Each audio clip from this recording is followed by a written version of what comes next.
हरे कृष्णा। तो आगे पढ़ते हैं।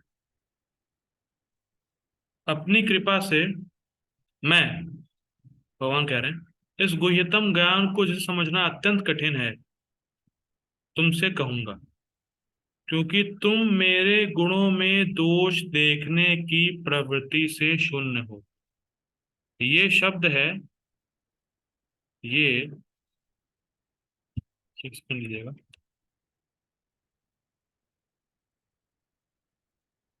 ये शब्द है अनुसूयव।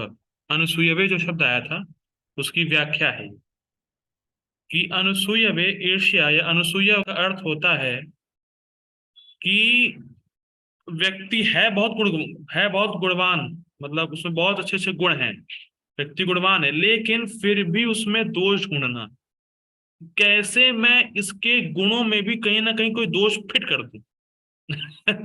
जैसे आप देखे होंगे कि कभी कभी कोई भक्त बहुत अच्छा कीर्तन करता है, मजा आता है, आनंद आता है, लेकिन अगर जिसको ईर्ष्या है कहेगा, अरे अरे कुछ नहीं, खाली मूली लड़कियां जो है उसको अट्रैक्ट करना चाहता है अपनी तरफ, बस, और कुछ नहीं है काम। अरे अरे गा तो रहा है, गाने में तो भी गा सकता है, लेकिन अट्रैक्ट करना चाहता है स्त्रियों को। बात ये है। तो उसमें अच्छा गुण है, कीर्तन कर रहा है, अच्छा कर रहा है, लेकिन फिर भी दोष निकालना कि स्त्रियों को आकर्षित करना चाहता है, ये बात वो बात इत्यादि इत्यादि। या मान लीजिए कोई अच्छा प्रवचन कर रहा है, वैसे कोई अच्छा कर रहा है, तो अब दोष निकालेंगे, अरे भैया कुछ लेक्चर अच्छा नहीं करता है, खाली फॉलोअर्स बढ़ाना है, उसको पता कुछ नहीं है। तो ये सब हैं व्यक्ति में जबरदस्ती दोष देखना, जबरदस्ती दोष निकालना, इसको बोलते हैं ईर्ष्या करना। और भगवान के संबंध में आहा आहा, भगवान के संबंध में तो लोग बहुत दोष देखते हैं। देखो कितना अहंकार है कृष्ण को, अपना को भगवान बता रहा है। ये सब चीजें चल रही भगवान के बारे में। भगवान कृपा करके अपने बारे में बताते हैं, लेकिन लोग लोग उसको दोष देखते हैं। अरे दोष है दोष, अपने आप के बड़ा अहंकारी है कृष्ण, ये अपने आप को भगवान बता रहा है, देखो रासलीला कर रहा है, देखो। तो अभी कुछ दिन पहले एक रास्कल का वीडियो मेरे पास आया था, उसका नाम नहीं पता मुझे, क्या आचार्य है, क्या नाम, क्या आचार्य कोई है, सो कॉल्ड रास्कल है। वो कह रहा था कि कैसे हो सकता है कि भगवान के मुख पर ब्रह्मांड दिख जाएगा। वो कह रहा है जो मिट्टी जो कौन सी लीला हुई थी ना, ब्रह्मांड घाट पे लीला हुई थी, भगवान ने अपने मुख में ब्रह्मांड दिखाया था। तो ये पॉसिबल ही नहीं है कि बच्चे के मुंह में ब्रह्मांड दिख जाए। देखो रास्कल, वो जान रहा है, खुद जान रहा है भगवान है, भगवान कृष्ण है, लेकिन लोगों को भ्रमित करना है ना, दोष निकालना है ना, वहां से ईर्ष्या करता है ना, ये बात है। तो भाई भगवान अपने आप को भगवान ना बोले तो क्या बोले। ये कोई घमंड नहीं है। जैसे प्राइम मिनिस्टर मोदी अपने आप को प्राइम मिनिस्टर बोले तो ये घमंड नहीं है भैया, वो है प्राइम मिनिस्टर। तो भगवान भगवान है, ये सत्य है। तुम्हें दोष निकालना है आप जबरदस्ती, तो तुम्हारी दिक्कत है। तो भक्ति में बढ़ने की योग्यता है भगवान में दोष नहीं देखना। भगवान से अगर द्वेष है तो भक्ति में आप बढ़ नहीं सकते। भगवान से द्वेष ना हो या भगवान में दोष नहीं देख रहे हैं तो आप भक्ति में वाकई प्रगति कर रहे हैं। कभी कभी होता है ऐसा, अरे मान नहीं मानेंगे नहीं, कभी कभी होता है ऐसा कि व्यक्ति भक्ति कर रहा, भक्ति में इतना प्रगति कर लेता, सोचता है कि अरे अब क्या ही है, हम सबसे एडवांस डिवोटी हो गए। कभी कभी भगवान में दोष देखने लगता है वो भी। तो बच के रहना है, मतलब कहने का तात्पर्य यह है कि भगवान में द्वेष, भगवान से द्वेष नहीं करना, और भगवान जो भी बोले उसको झूठ नहीं समझना। इसीलिए भगवान अर्जुन को ये बात बोल रहे हैं, परम को ये ज्ञान बता रहे हैं। देखिए आगे बहुत सुंदर बात लिखी है, पढ़ते हैं आगे। अन्य जन यह कहकर मेरी निंदा करेंगे कि अपनी शक्तियों का वर्णन करके आप अपनी प्रशंसा कर रहे हैं। क्या आप जान ऐसे लोगों से मिले जो कहते हैं अरे भगवान कृष्ण कहते हैं सब कुछ वही है, तो सब कुछ वही तो हम कुछ नहीं, इसका मतलब हमारा कुछ नहीं है, सब भगवान कृष्ण है तो सब उन्हीं का हो गया, सब वही है, हम कुछ भी नहीं है। तो भगवान खुद कह रहे हैं कि आगे जाके लोग ऐसी निंदा करेंगे मेरी, कि भगवान ने अपनी शक्तियों के बारे में बताया 8वें अध्याय में, और अब कहेंगे 9वें अध्याय में भगवान अपने आप को भगवान बता रहे हैं, अपनी प्रशंसा कर रहे हैं। भैया अपनी प्रशंसा इसलिए कर रहे हैं तो प्रशंसनीय है भगवान। ठीक, आगे बढ़ते हैं। तुम इस दोष से रहित हो, अर्थात तुम ईर्ष्या से रहित हो। इस भक्ति को जानकर तुम इस संसार रूपी अशुभ से मुक्त हो जाओगे। तो बहुत सिंपल फंडा सीख रहे हैं कि जो भगवान से द्वेष नहीं करता है, वो शुद्ध भक्ति के रहस्य को समझ के, शुद्ध भक्ति करके इस संसार को पार हो सकता है। बस सिंपल फॉर्मूला। और जहां किसी व्यक्ति ने ये कह दिया कि भगवान कृष्ण भगवान नहीं महापुरुष हैं, बस खत्म, खत्म, वही खत्म हो जाएगा। फिर वो कभी गीता को नहीं समझ सकता है। ये प्रोपाजन तात्पर्य में लिखेंगे। ठीक। तो संसार यहाँ पे क्या है? संसार ये है कि मन द्वारा अपने को देह और इंद्रिय मानना, अपने को शरीर मानना, ये संसार है, तो ये अशुभ है। तो इस देह, जो देह अभिमान है, इससे मुक्त हो जाओगे और मेरी सेवा करोगे, शुद्ध भक्ति करोगे, तो मेरे पास आ जाओगे। ठीक है। तो अगर कोई व्यक्ति अपने देह अभिमान के धारणा से मुक्त है, तो वो इस जीवन में भी मुक्त ही कहा जाएगा, क्योंकि सबसे बड़ी परेशानी क्या है? अपने को देह मानना। ठीक है। पढ़ते हैं रूपा जी का परपोट। परपोट है काफी लंबा, सो धैर्य से बने रहिएगा। हरि बोल। ये पहला श्लोक है ना, इसीलिए।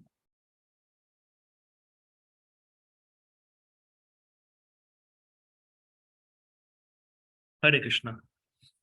परपोट by his divine grace AC Bhakti Vedanta स्वामी श्री प्रभुपाद की जय। जो जो भक्त भगवान के विषयों में अधिकाधिक सुनता है, त्यों तो वह आत्म प्रकाशित होता जाता है।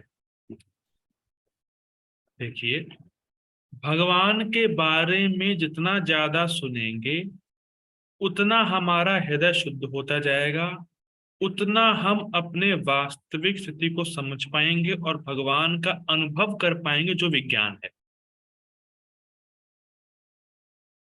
जैसे प्रथम स्कंद के 5वें अध्याय में श्रीमद् भागवतम में नारद मुनि कथा आती, नारद मुनि की। तो नारद मुनि कहते हैं कि मेरा अज्ञान ऐसे नष्ट हुआ, मैं अपने स्थूल और सूक्ष्म देह से ऐसे अपने आप को अलग देख पाया, जैसे मैं इस समय अपने स्वेटर को मुझसे अलग देख पा रहा हूं। भाई, कोई ऐसा अज्ञानी बैठा है यहाँ पे जो कहे कि मैं ही शर्ट हूं, मैं ही इनर हूं, मैं ही स्वेटर हूं? कोई अज्ञानी बैठा है यहाँ पे? कोई नहीं बैठा है। लेकिन ये अज्ञान है कि मैं शरीर ये खत्म नहीं हुआ। तो नारद मुनि कहते हैं कि जब मेरा अज्ञान जब नष्ट हुआ, तो मैं बिल्कुल साफ साफ अपने आप को स्थूल और सूक्ष्म शरीर से अलग देख पाया, जैसे हम अभी देख पा रहे हैं कि मैं स्वेटर से अलग हूं, तो साफ साफ। तो ये बात, तो अपने आप को वो समझ गए। कैसे? सिर्फ श्रवण और भक्ति करने से। बस नारद मुनि ने 4 महीने में कृष्ण प्रेम प्राप्त किया, जिसकी शुरुआत हुई भक्ति वेदांत, जितने भी उनके घर आए थे उनसे उन्होंने भगवान के बारे में श्रवण किया। बस उन्होंने कुछ नहीं किया, सिर्फ श्रवण किया, उससे भगवान का प्रेम प्राप्त किया। कितने महीने में? 4 महीने में। और यहाँ पे 4 जन्म भी बीत जाए तो बड़ा जल्दी हो जाएगा कि बड़ा जल्दी प्राप्त कर लिया। उन्होंने सिर्फ 4 महीने में प्राप्त। ठीक है, आगे पढ़ते हैं। यह श्रवण विधि श्रीमद् भागवत में इस प्रकार अनुमोदित है। भगवान के संदेश शक्तियों से पूरित हैं, जिनकी अनुभूति तभी होती है जब भक्त जन भगवान संबंधी कथाओं की परस्पर चर्चा करते हैं। देखिए, बहुत इंपॉर्टेंट है, ये साइंस है। कई बार लोग सोचते हैं कि हम पढ़ के समझ जाएंगे सब कुछ, अपने आप पढ़ेंगे सब समझ जाएंगे। लेकिन आपने पढ़ा कैसे, ये बहुत इंपॉर्टेंट है। क्योंकि शास्त्र को पढ़ने की कुछ विधियां होती हैं, कुछ तरीके होते हैं। उस तरीके से हमने पढ़ा नहीं, पढ़ा कैसे पता? तो कई बार लोग सोचते हैं कि मैं सिर्फ प्रभुपाद जी की बुक्स पढ़ लूंगा, हो गया खत्म, मैंने भागवतम कंप्लीट कर लिया 2-3 बार। अरे, रोज मैंने पढ़ी भागवतम, पढ़ा, रीड किया, कितना समझ में आया? क्वेश्चन ये है। तो भागवतम में ये श्लोक आता है, गोपाल जी इसी को कोट कर, मतलब इसी को कह रहे हैं, लेकिन मैंने कोट नहीं किया यहाँ पे। सताम प्रसंगात मम वीर संविदो भवन्ति हित कर रसायन कथा। जब भक्तों के संग में आके हम भगवान के बारे में सुनते हैं, तब हम संविदा, विद मतलब होता है जानना, सम्यक विदा मतलब अच्छे प्रकार से समझ पाते हैं भगवान के बारे में। जब हम भक्तों के संग में आके सुनते हैं, तब हम समझ पाते हैं भगवान को अच्छे तरीके से। हम देखिए पढ़ने को मना नहीं कर रहे हैं, हम पढ़ रहे हैं, पर उससे क्या समझ रहे हैं हम कुछ नहीं कह सकते। इसीलिए भक्तों के संग में आके चर्चा करना बहुत जरूरी है, कि जो भी हम पढ़े हैं उसकी चर्चा होनी चाहिए कि क्या हम सही समझ पाए हैं उस चीज को। जिस विषय को एज प्रभुपाद जी रख रहे हैं कि आप ये समझो, तो क्या आपने वही समझा है कि कौन बताएगा? जो एडवांस डिवोटी वो बताएंगे। तो भक्तों के संग में आके चर्चा करेंगे, श्रवण करेंगे, तब समझ पाएंगे, अन्यथा नहीं समझ पाएंगे भगवान को सही तरीके से। संविदो, तो इसीलिए प्रभुपाद जी कह रहे हैं श्रवण करना बहुत जरूरी है, भक्तों के संग में आके चर्चा करना बहुत जरूरी है। हम लोग गीता क्लास में चर्चा कर रहे हैं, तो हम समझ पाएंगे इस तरीके से। ठीक, आगे पढ़ते हैं। इसे मनोधर्मियों या विद्यालयीन विद्वानों के सानिध्य से नहीं प्राप्त किया जा सकता, क्योंकि यह अनुभूत ज्ञान विज्ञान। मनोधर्मी मतलब जो अपने मन से कुछ बोले, और विद्यालयहीन मतलब जो स्कूलों में जाके ज्ञान लेते हैं, जो भौतिक एजुकेशन लेते हैं, एक वो, और एक मनोधर्मी। तो इनके अगर सानिध्य में पढ़ेंगे कुछ नहीं समझ पाएंगे, क्योंकि ये नॉलेज क्या है, ये रियलाइज नॉलेज है। भगवान के भक्त भक्ति के पथ को स्वीकार करे हैं और अपने हृदय के अज्ञान को नष्ट होता हुआ देख रहे हैं, अनुभव कर रहे हैं। क्या आप लोग नहीं देख रहे हैं कि भक्ति करने से आपका ज्ञान नष्ट हो रहा है, भोग की वासनाएं नष्ट हो रही हैं, बुरी हैबिट्स नष्ट हो रही हैं, भोग के जो जो थॉट्स हैं वो सब नष्ट हो रहे हैं? क्या आप अनुभव नहीं कर रहे? कर रहे हैं। तो जब आपने अनुभव किया है, तो जो व्यक्ति आपसे सुनेगा उसका प्रभाव लगा होगा, उसका जो इफेक्ट है वो अलग होगा, क्योंकि आपने अनुभव किया है। तो इसीलिए भक्तों के संग में आकर सुनना चाहिए। केवल संस्कृत स्कॉलर से काम नहीं चलेगा, संस्कृत जानता है ना, कुछ भक्ति करता ना, कुछ माला करता ना, कुछ अज्ञान नष्ट हुआ, उससे काम नहीं बनेगा। मैंने पहले बताया कि मान लीजिए मैथमेटिक्स की किताब इंग्लिश में लिखी है, इसको इंग्लिश आती है, तो उसको जरूरी नहीं कि मैथ्स भी आती हो, तो मैथ्स समझ जाएगा। मैथ्स की बुक इंग्लिश में लिखी होगी लेकिन उसको इंग्लिश आती है, ये इसका मतलब ये नहीं कि उसको मैथ्स आ जाएगी। तो केवल संस्कृत के ज्ञान से व्यक्ति भगवान को नहीं समझ सकता। और जो ज्ञान भगवान कह रहे हैं वो है भक्ति। तो जो व्यक्ति भक्ति करेगा वो भगवान को समझ पाएगा और दूसरों को भगवान को जनवा पाएगा। जो भक्ति करा, जो भक्त होगा, बस वही। बाकी तो जो आजकल बैठे हुए हैं बहुत सारे, उनसे कोई मतलब नहीं। आगे पढ़ते हैं। भक्तगण परमेश्वर की सेवा में निरंतर लगे रहते हैं। क्यों लगे रहते हैं? क्योंकि वो अपने स्वरूप को भगवान के दास के रूप में समझ रहे हैं, समझते हैं। क्या समझे वो? समझ पाए इसलिए क्योंकि वो भक्त के संग में आके सुनते हैं। और जब कोई भी व्यक्ति भक्त के संग में आके सुनता है, तो भगवान उसके कान के माध्यम से हृदय में जाते हैं, उनके सारा उसका सारा ज्ञान नष्ट कर देते हैं। और ये ज्ञान देते हैं, खाली अज्ञान नष्ट नहीं करते, अज्ञान नष्ट कर देने के बाद ये ज्ञान देते हैं कि तुम मेरे नित्य दास हो। भगवान के दो फंक्शन है। भगवान कथा के माध्यम से भगवान कथा के माध्यम से हृदय में जाएंगे, तो जो अज्ञान है कि मैं इस जगत का भोक्ता हूं, मेरे अलावा कोई और भोक्ता नहीं है, उसको नष्ट कर देंगे और ये ज्ञान प्रकट कराएंगे कि मैं कृष्ण का नित्य दास हूं। जीवेर स्वरूप होए नित्य कृष्ण दास, ये ज्ञान देंगे। इसीलिए सेवा में लगे रहते हैं, क्योंकि वो जानते हैं कि मेरा वास्तविक स्वरूप तो भगवान कृष्ण का नित्य दास के रूप में है ना। भाई जो मैं हूं उसी के अनुरूप तो क्रिया करूंगा ना। तो भक्त ये जानता है। ठीक। अब बहुत सुंदर प्रोपा जी बात लिखने वाले, मजा आने वाले। देखिए, भगवान उस जीव विशेष की मानसिकता तथा निष्ठा से अवगत रहते हैं जो कृष्ण भावना भावित होता है, और उसे ही वे भक्तों के सानिध्य में कृष्ण विद्या को समझने की बुद्धि प्रदान करते हैं। जब हम भगवान को रियली में समझना चाहते हैं, धोखेबाजी नहीं, जब हम भगवान को वास्तविक रूप से समझना चाहते हैं, तो भगवान अपने भक्तों का संग उस व्यक्ति को देते हैं। क्या आपने अपने जीवन में ये होता हुआ नहीं देखा? If you really want to know Krishna, then Krishna will provide the association of devotees. और जब भक्तों का संग होगा तो उसके द्वारा हम भगवान को समझ सकते हैं। लेकिन अगर कोई भक्तों का संग ठुकरा रहा है, तो वो भगवान को क्या कहना चाहता है? भाई भगवान ने भक्तों का संग भेजा, वो कह रहे ऐसे फालतू है, तो वो क्या दिखाना चाह रहा है भगवान को? वो भगवान को दिखाना ये चाह रहा है कि मुझे आपकी कोई पड़ी नहीं है, I don't care about you. उसको भगवान के बारे में जानना ही नहीं, भगवान को प्राप्त करना चाहता ही नहीं, भगवान के बारे में सुनना ही नहीं चाहता। और जिसको हम पसंद नहीं करते हैं, उसी के बारे में हमें सुनना पसंद नहीं।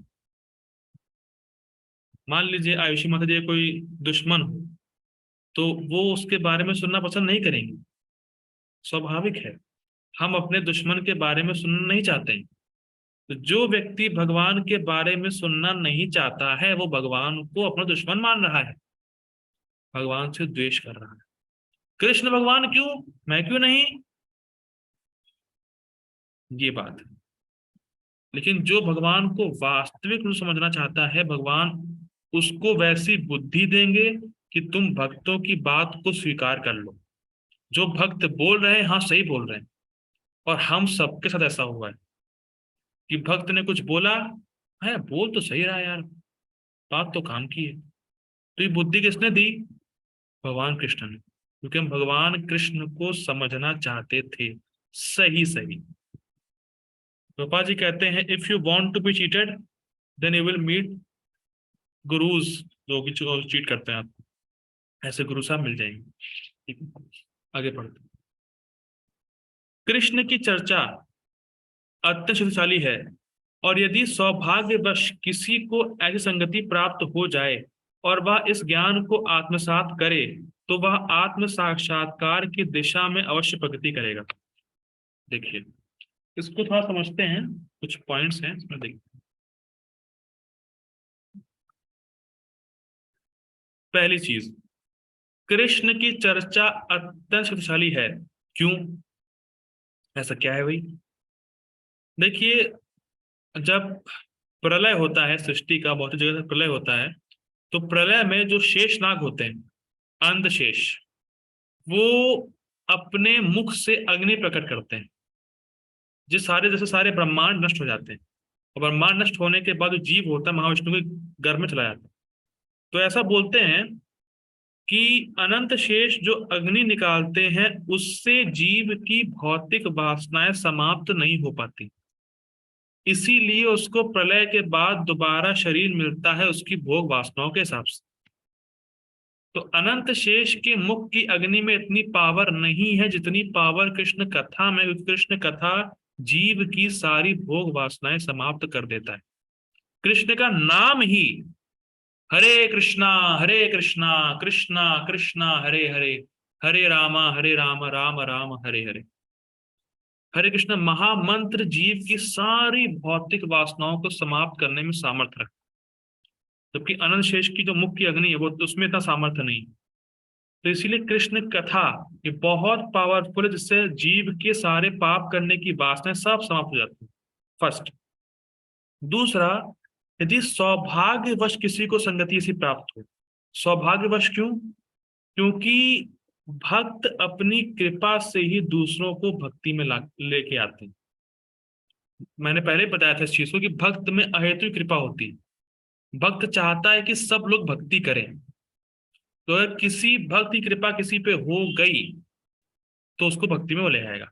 प्रसाद खिलाएगा, पहले खूब भर भर के गुलाब जामुन खिलाएगा, रसगुल्ले खिलाएगा, बड़ा अच्छा सा लगता है। तो वो लेके वो खिलाएगा, उससे फिर थोड़ा सा हाँ यार कुछ खाना पीना देते हैं ये लोग, फिर और जाएंगे कुछ गीता दे देंगे, ये पढ़ो वो पढ़ो, ऐसे करके भक्ति में ले आएंगे। तो भक्त की यह तो कृपा होती है कि भक्तों को वो किसी व्यक्ति को भक्ति में लाना चाहते हैं। अब भक्त ऐसी कृपा करता क्यों है उस पे? वो भगवान का अरेंजमेंट रहता है, भगवान की प्लानिंग है। तो अगर किसी को कृष्ण कथा सुनने का अवसर प्राप्त हो जाए भक्तों के संग में, तो ये बहुत बड़ा सौभाग्य है, और हम सबका सौभाग्य ऐसा है इस समय। एक सेकंड दीजिएगा। तो बड़े सौभाग्य की बात है किसी को अगर भक्तों के संग में कृष्ण कथा को सुनने का अवसर प्राप्त हो रहा है। ठीक है,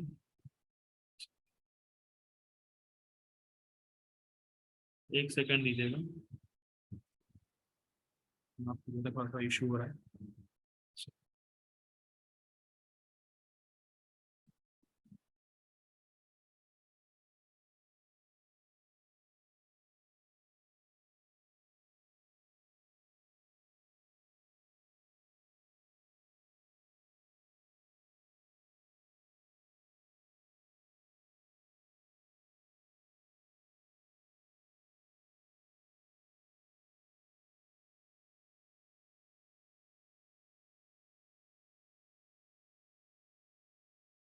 नहीं।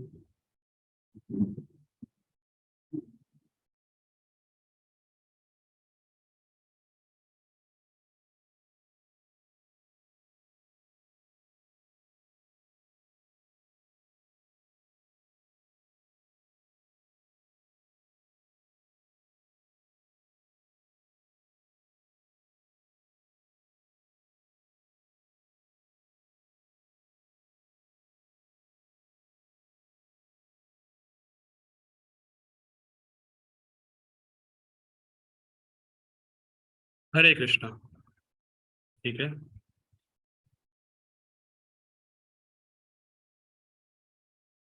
ठीक है, शुरू करते हैं, आगे पढ़ते हैं। ठीक है, ठीक है, आगे पढ़ते हैं। देखिए, वह इस ज्ञान को आत्म आत्मसात करे। देखिए, ज्ञान को आत्मसात करने का अर्थ ये है कि जो आपने सुना है या जो आप सुनते हैं आध्यात्मिक विषय, उसको अपने जीवन में उतारने का प्रयास करें। तो आज के श्लोक में हम ये सीख रहे हैं। मेरी आवाज आ रही है? ठीक है। आज के श्लोक में हम ये सीख रहे हैं कि कृष्ण कथा को सुनना हमें कभी नहीं छोड़ना है। जब भी मौका मिले, भले ही वो आपने सुन रखा हो प्रसंग, उसको दोबारा सुनने का अवसर प्राप्त है भक्तों के संग में, उसको जरूर सुने, कि उससे ही अ, आपकी जो भोग वासनाएं हैं वो समाप्त होती हैं। ठीक है, आगे पढ़ते हैं। कृष्ण अर्जुन को अपनी अलौकिक सेवा में उच्च से उच्चतर स्तर तक उत्साहित करने के उद्देश्य से इस 9वें अध्याय में उसे परम गुह्य बातें बताते हैं, जिनके जिन्हें इसके पूर्व उन्होंने अन्य किसी से प्रकट नहीं किया था। क्वालिफिकेशन क्या है अर्जुन की? वो इंजीनियर है, वो प्रभु जी, डॉक्टर है। प्रभु जी, हरे कृष्णा। हाँ हरे कृष्णा। प्रभु जी बोल रहे हैं ना, अमन पूछ रहे हैं कि आज दीपदान वो दीपक को तिल पे रखेंगे या छत पे? बताइए, मैं इसका प्रश्न क्लास के बाद दूंगा। हरे कृष्णा। ओके ओके, हरे। हरे कृष्णा। ठीक है, क्लास के समय में करीब। ठीक है। हरे कृष्णा। ठीक है, आगे पढ़ते हैं। भगवत गीता का प्रथम अध्याय शेष ग्रंथ की भूमिका जैसा है। चतुर्थ तथा तृतीय अध्याय में जिसे जिस आध्यात्मिक विज्ञान का वर्णन हुआ है वह गव्य कहा गया है। जब टीका में था मैं इसलिए आगे पढ़ रहा हूँ मैं। 7वें 8वें अध्याय में जिन विषयों की विवेचना हुई है वे भक्ति से संबंधित हैं और कृष्ण भावना में भी प्रकाश डालने के कारण गुह्यतर कहे गए हैं। तो 7वें और 8वें अध्याय में भगवान ने कहा था कि जो मेरा भक्त मेरे पास आएगा और सारे यज्ञ दान तप वेद पढ़ने का फल भक्त को बिना कुछ किए ही मिल जाता है। तो ये सब बातें 7वें 8वें अध्याय में आई थी। तो जब व्यक्ति इसको सुनेगा तो क्यों वो भक्ति करना नहीं चाहेगा? लेकिन करना क्या है भक्ति में, ये नहीं बताया था। भक्ति टॉप मोस्ट है, महिमा बता दी उसकी, हाँ भक्ति करने से सब मिलता है, लेकिन भक्ति करना है कैसे, इसको बताएंगे 9वें अध्याय। इसीलिए परम गुह्य करना क्या शुद्ध भक्ति में, ठीक। किंतु 9वें अध्याय में तो अनन्य शुद्ध भक्ति का वर्णन हुआ है, फलस्वरूप यह परम गुह्य कहा गया है। जिसे कृष्ण का यह परम गुह्य ज्ञान प्राप्त है वह दिव्य पुरुष है। तो क्या हम सबको 9वां अध्याय प्राप्त नहीं है? यह प्राप्त है, पढ़ रहे हैं, तो हम सब दिव्य पुरुष हैं। जो शुद्ध भक्ति में लगा हुआ है, और प्रभुपाद जी बताएं आगे शुद्ध भक्ति का मतलब क्या है। तो जो व्यक्ति शुद्ध भक्ति के मार्ग में है वह दिव्य पुरुष है। क्यों? अतः इस संसार में रहते हुए भी उसे भौतिक क्लेश नहीं सताते, इसलिए, ठीक है।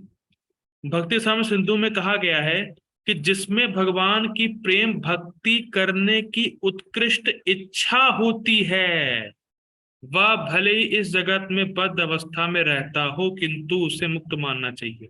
अब शुद्ध भक्ति है क्या? शुद्ध भक्ति है भगवान की प्रेमा भक्ति करने की उत्कृष्ट इच्छा। मैं भक्ति कर रहा हूं, पर भक्ति का उद्देश्य, भक्ति का गोल ये है कि मुझे भगवान की प्रेमा भक्ति प्राप्त करनी है।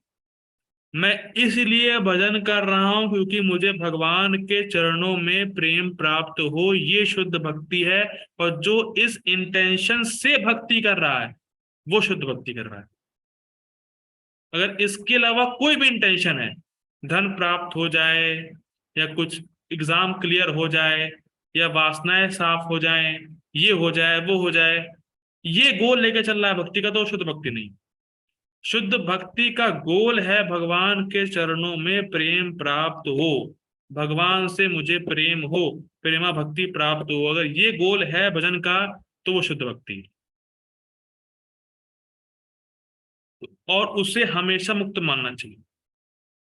इहा यस्य हरेर दासे मनसा मनसा कर्मणा गिरा निखिला निखिल, ऐसे याद नहीं है, निखिल ऐसे श्लोक है कि जिसने जिसने अपने मन से, वचन से और कर्म से भगवान की इच्छा, भगवान की सेवा करने की इच्छा भी है उसकी, तो मुक्त है। जीवन मुक्त स उच्चते, वो जो जीते जी मुक्त है। अगर किसी व्यक्ति की अपने मन से मनसा वाचा कर्मणा होगा। यस माता जी, वो मा- श्लोक नहीं याद आ रहा है मुझे, याद जो पूरा श्लोक नहीं याद आ रहा है, ऐसे ही है। ठीक है, ठीक, आगे बढ़ते हैं। इसी प्रकार भगवत गीता के 10वें अध्याय में हम देखेंगे कि जो भी इस प्रकार लगा रहता है वह मुक्त पुरुष है। ठीक, आगे बढ़ते हैं। इस प्रथम श्लोक का विशिष्ट महत्व है, मतलब 9.1 का, इदम ज्ञानम, यह ज्ञान शब्द शुद्ध भक्ति के द्योतक है। मैं पढ़ चुका हूं, जो 9 प्रकार की होती हैं, श्रवण, कीर्तन, स्मरण, पास, सेवन, अर्चन, बंधन, दास, आत्म समर्पण। भक्ति के 9 तत्वों का अभ्यास करने से मनुष्य आध्यात्मिक चेतना अथवा कृष्ण भावना तक उठ पाता है, स्पष्ट है। इस प्रकार जब मनुष्य का हृदय भौतिक कलमश से शुद्ध होता है तो वह कृष्ण विद्या को समझ सकता है। तो मान लीजिए कोई ये प्रश्न करे कि भाई भगवान का नाम भगवान है, ये समझ नहीं आ रहा, हरे कृष्णा महामंत्र स्वयं कृष्ण है, समझ में नहीं आ रहा। कोई आपसे क्वेश्चन करे, प्रश्न करे, तो उत्तर यही है, बहुत सिंपल उत्तर है कि आप भक्ति करते रहिए, धीरे धीरे जब हृदय शुद्ध होगा तो अपने आप समझ जाएंगे। इसीलिए प्रभुपाद जी कह रहे हैं जब भौतिक कलमश से शुद्ध होता जाता है तो वह कृष्ण विद्या को समझ सकता है। आप अलग से बिना शुद्ध हुए कोई डिग्री ले लें कृष्ण विद्या को सीखने के लिए, समझने के लिए, तो वो पॉसिबल नहीं है। हृदय शुद्ध होगा तभी समझ में आएगी कृष्ण विद्या जी, फंडा है। और शुद्ध कैसे होगा? हृदय भक्ति करने से। केवल यह जान लेना कि जीव भौतिक नहीं है पर्याप्त नहीं होता। यह तो आत्म अनुभूति का शुभ आरंभ हो सकता है, किंतु उस मनुष्य को शरीर के कारण तथा उस भक्त के आध्यात्मिक कार्यों के अंतर को समझना होगा, जो यह जानता है कि वह शरीर नहीं। देखिए, कहने का मतलब क्या है, हम भगवान के दास हैं, ये आत्मा का स्वरूप है, और भगवान की सेवा करना ये आत्मा ही क्रिया है। तो जब हम इन क्रियाओं में लगेंगे, जब हम आत्मा की क्रियाओं में लगेंगे, तो हम समझ पाएंगे कि हम आत्मा हैं। और अगर हम शरीर क्रियाओं में लगे रहेंगे तो अपने को शरीर मानते रहेंगे। खाली ये मान लेना कि मैं शरीर नहीं हूं इज नॉट सफिशिएंट। आप आत्मा की क्रियाओं में लगेंगे तब अपने आप को आत्मा के रूप में अनुभव कर पाएंगे। और आत्मा की क्रिया क्या है? शुद्ध भक्ति, भगवान की सेवा। आगे पढ़ते हैं। 7वें अध्याय में भगवान की ऐश्वर्यमय शक्ति, उनकी विभिन्न शक्तियों पर तथा अपरा तथा इस भौतिक जगत का वर्णन किया जा चुका है। ठीक, 7वें अध्याय में इसका बताया गया था। अब 9वें अध्याय में भगवान की महिमा का वर्णन किया जाएगा। ठीक है, देखिए 9वें अध्याय में भगवान की महिमा का वर्णन है। और कैसे वर्णन है? देखिए, जब भगवान बोले पत्रम पुष्पम फलम तोयम, कोई भी मुझे पत्ता दे, फूल दे, जल दे, मैं स्वीकार करता हूँ उसको। ठीक, और मेरे धाम की प्राप्ति करेगा। तो आप ये बताइए, क्या भगवान को किसी भी चीज की कमी है? नहीं है। सेवक की कमी है, वहां पे सेवक कम पड़ गए हैं? नहीं भैया। कुछ भी चाहिए भगवान को? नहीं चाहिए। ओके, ठीक है। लेकिन फिर भी भगवान के पास अनंत सेवक हैं, अनंत शक्तियां हैं, अनंत चीजें हैं, लेकिन फिर भी भगवान हम तुच्छ जीवों की सेवा को स्वीकार करते हैं। महिमा, भाई मान लीजिए कोई बड़ा व्यक्ति आपके घर में आ जाए, उसकी महिमा का वर्णन नहीं होगा? अरे भाई साहब, इतने बड़े आदमी फिर भी इसके इसके घर गए, छोटे छोटे व्यक्ति के घर गए। अरे क्या साहब भैया, कितने दयालु हैं, कितने कृपालु हैं, कितने डाउन टू अर्थ हैं ये लोग। बोले भाई इतने बड़े होते हुए भी गरीब के घर जा रहे हैं, क्या महिमा है, क्या क्या आदमी है। तो उसी प्रकार भगवान हम तुच्छ जीवों की सेवा को भी स्वीकार करते हैं, जबकि भगवान को जरूरत है नहीं। भगवान के पास अनंत सेवक हैं, असंख्य सेवक हैं, फिर भी हमारी सेवा को स्वीकार करते हैं। भगवान की महिमा है। ठीक, इस श्लोक का अनसूयवे शब्द भी अत्यंत महत्वपूर्ण है। सामान्यतया बड़े से बड़े विद्वान भाष्यकर भी भगवान कृष्ण से ईर्ष्या करते हैं, तो हम देख ही रहे हैं।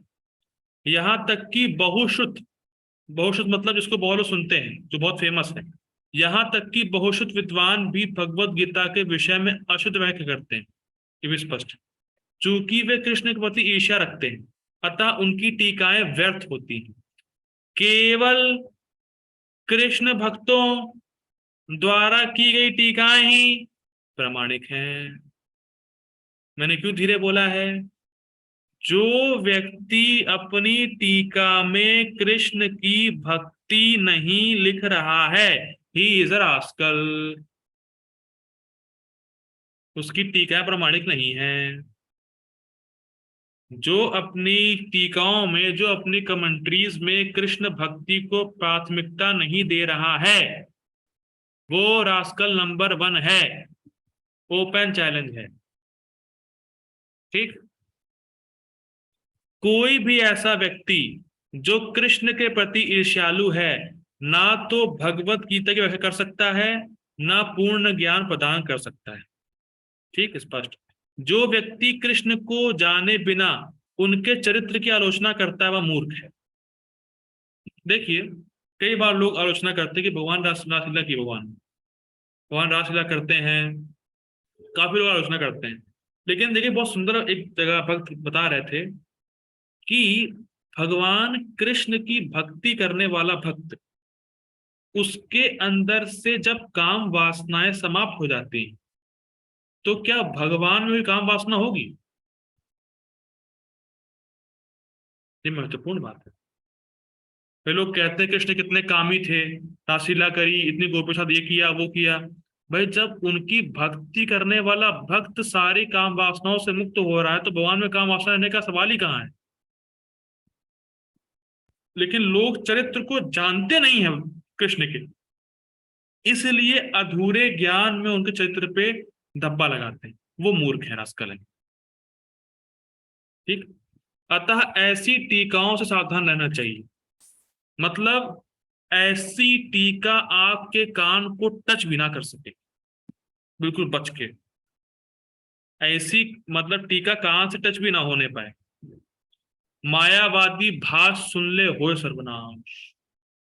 और सुन लिया अगर भाष, आपने सर्वनाश हो जाएगा। तो ऐसी रास्कल टीका ना पढ़ें, ना किसी को पढ़ने के लिए प्रेरित करें, और ना खुद सुने।